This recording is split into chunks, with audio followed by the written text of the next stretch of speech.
삼국의 정상은 한반도 비핵화 실현과 동아시아의 평화가 공동의 목표임을 확인했습니다. 문재인 대통령은 한중일 3국은 경제적 운명 공동체라고 하며 자유무역 질서를 강조했습니다. 주목받았던 한일 정상회담에서는 양국 정상은 입장차를 확인했지만 대화를 통한 문제 해결의 필요성에는 공감을 이뤄냈다고 했습니다. 그런데 언론들이 더 주목하는 것이 있었습니다. 한국과 일본에 대한 중국의 대우였습니다. 일본 언론들은 중국이 일본을 한국보다 중시하고 있다고 주장했습니다. 시진핑이 23일 문 대통령과는 오찬을 하고 아베와는 만찬을 했기 때문입니다. 일반적으로 외교 의전에 따르면 정상 간 식사는 오찬보다 만찬이 더 주요한 행사로 여겨지고 있습니다. 하지만 이 같은 주장에는 설득력이 없었습니다. 문 대통령은 베이징에 23일 오전에 도착했고 아베는 오후에 도착했습니다. 이 때문에 문 대통령은 베이징에서 오전에 시진핑과 오찬을 하고 청도로 이동해 저녁 때 리커창 총리와 만찬을 했습니다. 24일 청도에서 열리는 한중일 정상회담에서는 리커창 총리가 중국의 대표로 참석했습니다.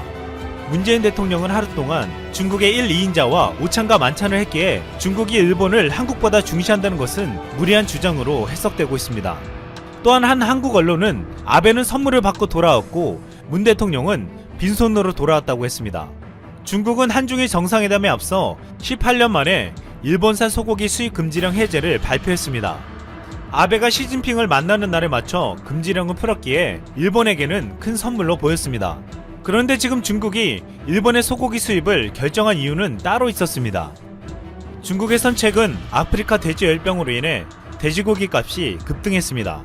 중국은 돼지고기 가격 급등으로 소고기 수요를 늘리고 있는데 수입육 수요가 늘면서 전세계 단백질 공급원 물량이 딸려 소고기 가격도 덩달아 오르고 있습니다. 또한 중국이 수입하는 소고기는 미국산이 52.6%, 호주산이 42.8%였는데 최근 미국산 소고기가 대형 가공장 화재로 물량이 부족해 가격이 오르고 있습니다. 이로 인해 중국은 돼지고기뿐만 아니라 소고기 가격도 감당할 수 없을 만큼 오르게 된 것입니다. 이 때문에 중국은 2001년 광우병으로 수입 중단했던 일본 소고기까지 수입하기로 결정한 것입니다. 겉으로는 일본에게 환심을 쓰는 것 같았지만 중국은 자국 사정 때문에 결정한 보육지책이었습니다. 그런데 24일 일본에서 중국의 뒤통수를 치는 소식을 전해왔습니다. 내년부터 일본이 쌀에 이어 소고기도 방사능 전수검사를 하지 않겠다는 것입니다. 아사히신문은 내년부터 후쿠시마에서 출하되는 소고기에 대한 방사성 물질 검수를 전수검사에서 샘플 조사로 완화한다고 보도했습니다. 2011년 후쿠시마 소고기는 기준치를 훨씬 넘는 방사성 세슘이 발견돼 출하가 전면 금지된 적이 있었습니다. 당시 후쿠시마산이 타지역산으로 둔갑되어 유통되면서 불안감을 주기도 했습니다. 이후 미국이 후쿠시마산 소고기를 수입 재개하며 다시 유통되기 시작했지만 위험성에 대한 불안은 잠식되지 않고 있습니다. 일본 후쿠시마 지역은 아직도 방사능 수치가 높은 위험지역이기 때문입니다. 국제환경단체 그린피스는 도쿄올림픽 성화 출발지가 사고 이전보다 1775배나 많은 방사능이 측정됐다고 밝혔습니다. 그런데 최근 일본 후쿠시마 원전 사고 현장에서 불과 14km밖에 되지 않는 곳에서 소 목장이 운영되는 것이 포착되기도 했습니다. 목장에서 키우는 소들은 오염토가 섞인 흙에서 뒹굴고 여기서 자란 풀을 뜯어먹고 있었습니다. 중국은 과거 광우병 때문에 일본 소고기 수입을 금지했지만 이젠 방사능에 오염된 소고기를 수입하는 상황에 놓여있게 된 것입니다. 모태기 일본 외무성은 중국이 일본산 소고기 수입을 재개한다고 하자 이렇게 말했습니다. 중국인 여러분들은 일본이 자랑하는 맛있는 농산물을 더 맛볼 수 있게 될 것입니다.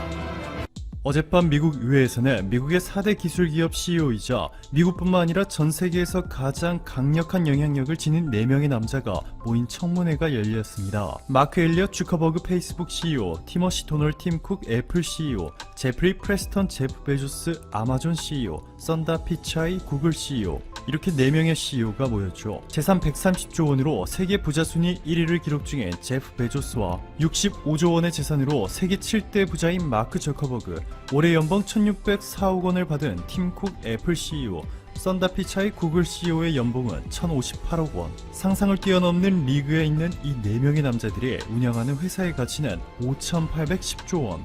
대한민국 1년 GDP보다 2배 이상 큰 규모이고 1,800개가 넘는 대한민국 대기업과 중견기업들을 모두 합한 것보다 3배나 큰 엄청난 사이즈죠. 미국 의회가 이 4명의 IT 거물들을 불러 모은 것은 이 4기업의 독점적 위치를 이용해 다른 중소기업들이 새로운 도전조차 하지 못하도록 막는 동시에 서비스의 질보다는 가격만 올리고 있다는 의혹을 추궁하기 위해서입니다. 워싱턴 포스트는 청문회를 진행한 미국 하원 법사위 의원들은 이 4개 거대 기업이 강력한 입지를 이용해 신규 행위자를 막고 가격 상승과 함께 서비스의 질 악화를 유발했다는 의혹을 집중적으로 추궁했다 전했고, 데이비드 시실린 반독점 소위 위원장은 아마존, 애플, 페이스북, 구글은 온라인 경제의 황제들이다. 너무 많은 힘을 가졌다. 이들은 과도한 수수료를 부과하고 억압적인 계약, 데이터 취합 등 명백한 독점 사례다. 라고 으름장을 놓았습니다. 자, 그런데 여기서 CEO들의 놀라운 발언이 나왔죠. 애플, 페이스북, 아마존, 구글의 CEO들은 자신들의 회사가 독점을 하지 않고 있다는 이유로 강력한 라이벌 회사들의 이름을 직접 언급했는데, 이들이 언급한 외국 회사는 단 4개, 그중 2개가 중국의 틱톡과 화웨이, 나머지 2개가 한국의 삼성과 LG였습니다. 팀 쿡 애플 CEO는 애플은 우리가 사업을 하는 어떤 제품도 독점적인 점유율을 갖지 못했다. 삼성과 LG 그리고 화웨이는 다른 방식으로 시장에 접근했고 이들의 사업 모델은 성공적이었다 전했는데요. 실제로 수년 전부터 이미 삼성의 스마트폰 세계 점유율이 애플의 점유율을 압도하며 세계 1위를 기록하고 있는 데다가 애플의 주력 상품인 아이폰을 판매할 때마다 삼성에 엄청난 돈을 지불하고 있습니다. 올해 하반기 출시 예정인 아이폰 12 모델 초도 물량의 80%가 삼성 디스플레이에 OLED 패널이 장착됩니다. 중국의 디스플레이 1위 회사 BOE가 애플에 삼성보다 3분의 1 싼 가격에 공급해줄게 라고 유혹했지만 중국의 품질을 믿지 못했던 애플은 중국의 제안을 거절하고 삼성 디스플레이로 확정했습니다. 이뿐만이 아닙니다. 애플 전문 분석가로 유명한 밍치고에 따르면 아이폰 카메라에 들어가는 잔망경 마원 렌즈도 한국의 삼성전기가 공급할 예정이고, 애플의 메모리 반도체는 한국의 삼성과 SK하이닉스의 제품이 장착되는 등 해가 거듭할수록 아이폰이 한국 기업들의 부품들로 가득 차고 있고, 아이폰의 수익 중 상당 부분이 한국 기업에게 흘러가고 있습니다. 이렇게 미국 의회의 청문회가 한국 이야기로 가득 찬 것은 이번이 처음이 아니죠. 미국 의회가 코로나19 관련 청문회를 열었는데 한국을 무려 30번이나 언급하며 온통 한국 이야기와 함께 미국과 한국을 비교하는 초유의 상황이 벌어졌습니다. 팀 케인 상원의원은 미국 경제는 대공황 이후 본 적도 없는 수준의 실직 사태를 겪고 있다. 그런데 한국 경제는 전혀 급변하지 않았다. 사망자 수도 압도적으로 적다. 라고 전하며 이렇게 자세하게 한국과 미국의 코로나19 대응 상황을 분석한 자료를 제시하며 미국의 인구가 한국보다 6배 많지만 미국의 사망률이 45배나 높다는 사실을 지적하기도 했습니다. 미트 롬니 공화당 상원의원은 내가 보기에는 미국의 검사 실적은 전혀 자축할 만한 일이 아닙니다. 한국의 검사 건수는 계속해서 내려가고 있어요. 왜 그러겠어요? 한국에서는 이제 발병이 많지 않기 때문입니다. 미국은 검사 건수가 계속해서 올라갈 수밖에 없죠. 라고 발언했고, 멜러니 위원장은 나도 한국 가서 검사를 받고 싶다. 미국은 한국 근처에도 가지 못하고 있다 전했습니다. 미국 의회뿐만 아니라 백악관도 브리핑에서 무려 한국을 11번이나 언급하며 그동안 미국의 코로나19 방역 성과를 한국과 비교하는 데 집착하는 모습을 보였습니다. 도널드 트럼프 정부는 코로나19를 잘 대응하고 있는지를 판단할 때 미국 환자 통계나 의료 체계를 보고 결정하는 것이 아니라 한국을 절대 기준으로 삼고 있습니다. 그동안 경제 및 여러 분야에서 한국이 미국을 벤치마킹한 것이 일반적이었는데 이번에는 완전히 반대의 상황으로 역사상 처음 있는 일이죠. 현재 이렇게 한국에 집착하고 있는 나라는 미국뿐만이 아닙니다. 이탈리아 공영방송 채널 RAI는 최근 저녁 8시에서 9시 사이 황금 시간대에 각종 프로그램들을 통해 한국 관련 소식을 대대적으로 보도하고 있습니다.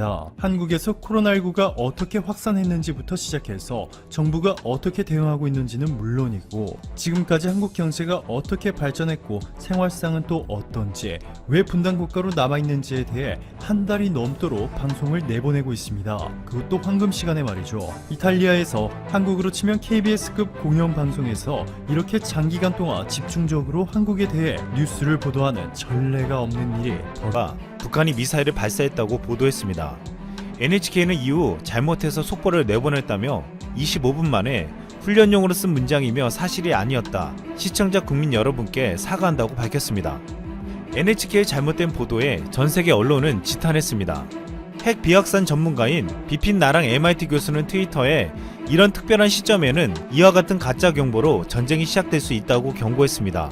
그런데 지금 NH가 오버를 낸 것은 실수가 아닐 수도 있다는 말이 나오고 있습니다. 지난해에도 똑같은 방식으로 오버를 내고 5분 만에 정정한 사실이 있기 때문입니다.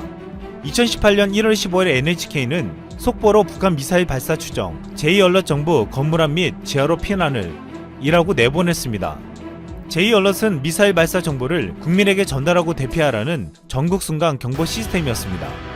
일순간에 일본 전역은 대피를 준비하고 난리가 났지만 NHK는 5분 후에 오버라고 정정했습니다. 그러면서 다른 속보를 전달하려다가 실수로 미사일 발사에 대비해둔 항목을 잘못 송신했다고 했습니다. 이번에 오버를 낸 상황과 지난해 상황은 거의 같았습니다. 북한 미사일이 일본을 향해 발사됐다는 엄청난 정보를 일본의 대표적인 공영방송이 연이어 오버를 냈다는 것입니다. 한국의 네티즌들은 일본이 의도적으로 오버를 낸 것은 아닌지 강하게 의심하며 이렇게 비판했습니다. 지소미아 없으니 눈뜬 장님이네 일본. 실수가 아니라 의도적이라고 봐야지. 망해가는 일본 탈출구는 전쟁뿐이지 의도를 잘 파악해야 한다. 2차 세계대전 끝나고 우리나라 전쟁 났을 때 일본 고위관리가 일본이 다시 살아날 수 있는 길이 열렸다고 이야기했다. 일본의 바람이 북이 미사일을 쏘는 거지 미리 대본에 써놨다고 하더만 한반도 전쟁으로 불을 창출한 나라니 또 한 번 전쟁 나서 한국 박살나라 하는 바람 알고 있다. 저걸 진짜로 오버라고 생각하나. 일본 애들은 얼마나 치밀하게 일을 하는데 같은 실수를 2번이나 했다고? 아베 내각은 지금 현재 심각한 위기를 맞고 있습니다. 벚꽃 스캔들에 이어 최근에는 카지노 스캔들까지 터졌습니다. 아베 내각과 자민당의 부패와 비리가 연이어 밝혀지자 지지율도 최저로 떨어졌습니다. 또한 아베는 2021년까지 평화헌법을 개정하겠다는 의지를 꺾지 않고 있습니다. 위기를 맞은 아베 내각은 지금 자신들을 지탄하는 국민들의 관심을 다른 곳으로 돌리고 헌법을 개정하기 위해서는 북한의 위협을 의도적으로 강조하려는 수단이 필요했습니다. 그것은 바로 오랫동안 자신들이 통제해온 언론이었습니다.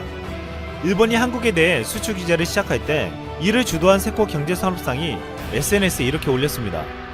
NHK 취재진의 수출 규제가 아닌 수출 관리로 써야 한다고 지적했다. 보도가 달라질까? 실제 이런 요구를 받기 전 수출 규제라고 했던 NHK는 하루 만에 수출 관리로 바꿔 보도했습니다. 2016년 당시 다카이치 사나의 총무상은 정치적 공정성이 의심받는 방송국은 전파를 정지할 수 있다고 말하는 등 정권의 비판적인 방송에 노골적인 압박을 가했습니다. 이에 정권의 비판적이었던 NH 앵커 구니야 히로코는 자리에서 물러난 바 있습니다. 일본의 언론학자 아사노 켄니치는 이런 일본의 상황을 이렇게 말했습니다. 일본에는 온전한 의미에서 비판적 언론이란 존재하지 않으며 일본 언론은 권력이 통제하고 포섭이 가능한 시스템적 특성을 갖고 있다. 일본의 주류 언론들은 아베의 발언을 그대로 전달만 할 뿐 분석이나 심층적 접근을 하지 않는다. 모든 언론이 받아쓰기만 한다. 일본 아베 내각은 언론 통제를 통해 자신들이 원하는 방향으로 몰아가고 있습니다. 이 때문에 북한의 미사일에 대한 2번의 오버는 그저 실수였다는 말에 대한 의심을 지울 수가 없습니다. 아닐 수도 있다는 말이 나오고 있습니다. 지난해에도 똑같은 방식으로 오버를 내고 5분 만에 정정한 사실이 있기 때문입니다. 2018년 1월 15일 NHK는 속보로 북한 미사일 발사 추정, 제2언럿 정부 건물안 및 지하로 피난을 이라고 내보냈습니다. 제2언럿은 미사일 발사 정보를 국민에게 전달하고 대피하라는 전국 순간 경보 시스템이었습니다. 일순간에 일본 전역은 대피를 준비하고 난리가 났지만 NHK는 5분 후에 오버라고 정정했습니다. 그러면서 다른 속보를 전달하려다가 실수로 미사일 발사에 대비해둔 항목을 잘못 송신했다고 했습니다. 이번에 오버를 낸 상황과 지난해 상황은 거의 같았습니다. 북한 미사일이 일본을 향해 발사됐다는 엄청난 정보를 일본의 대표적인 공영방송이 연이어 오버를 냈다는 것입니다. 한국의 네티즌들은 일본이 의도적으로 오버를 낸 것은 아닌지 강하게 의심하며 이렇게 비판했습니다. 지소미아 없으니 눈뜬 장님이네 일본. 실수가 아니라 의도적이라고 봐야지. 망해가는 일본 탈출구는 전쟁뿐이지 의도를 잘 파악해야 한다. 2차 세계대전 끝나고 우리나라 전쟁 났을 때 일본 고위관리가 일본이 다시 살아날 수 있는 길이 열렸다고 이야기했다.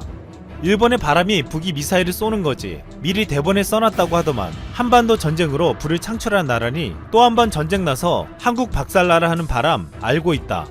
저걸 진짜로 오보라고 생각하나? 일본 애들은 얼마나 치밀하게 일을 하는데 같은 실수를 2번이나 했다고?